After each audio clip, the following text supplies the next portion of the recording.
कृष्ण ने बर्बरीक का वध नहीं किया था, बल्कि महाभारत की कथा के अनुसार बर्बरीक ने स्वयं अपने शीश का दान भगवान कृष्ण को दे दिया था। यह कहानी बर्बरीक के बलिदान और उनके अद्भुत युद्ध कौशल से जुड़ी है। आइए इस कहानी को संक्षेप में हिंदी में समझते हैं। बर्बरीक कौन थे? बर्बरीक भीम के पुत्र और घटोत्कच के पुत्र थे।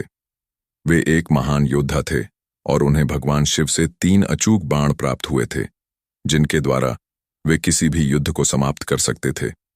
इन बाणों की विशेषता थी कि पहला बाण लक्ष्य को चिह्नित करता, दूसरा बाण चिह्नित लक्ष्य को नष्ट करता और तीसरा बाण युद्ध को समाप्त करता। इसके साथ ही बर्बरीक को यह वरदान था कि वह युद्ध में कभी हार नहीं सकता। अरवार बर्बरीक का संकल्प। महाभारत के युद्ध से पहले बर्बरीक ने अपनी माता हिडिंबा से वचन लिया कि वह उस पक्ष का साथ देगा जो युद्ध में कमजोर होगा। उनका मानना था कि इससे युद्ध में संतुलन बना रहेगा। बर्बरीक ने अपनी माता को वचन दिया कि वह कुरुक्षेत्र के युद्ध में भाग लेंगे और कमजोर पक्ष का समर्थन करेंगे। डरासू। कृष्ण और बर्बरीक का मिलन। जब बर्बरीक युद्ध के लिए कुरुक्षेत्र की ओर जा रहे थे, तब भगवान कृष्ण, जो पांडवों के मार्गदर्शक थे, ने उनका परीक्षण लेने का निर्णय लिया। कृष्ण एक ब्राह्मण के वेश में बर्बरीक के सामने प्रकट हुए और उनकी शक्ति का परिचय मांगा। बर्बरीक ने अपनी शक्ति और 3 बाणों के बारे में बताया। कृष्ण ने उनकी शक्ति का परीक्षण करने के लिए कहा कि वे एक पीपल के पेड़ के सभी पत्तों को एक ही बाण से छेद दें। बर्बरीक ने अपने बाण से यह कार्य कर दिखाया, लेकिन कृष्ण ने एक पत्ता अपने पैर के नीचे छिपा लिया था।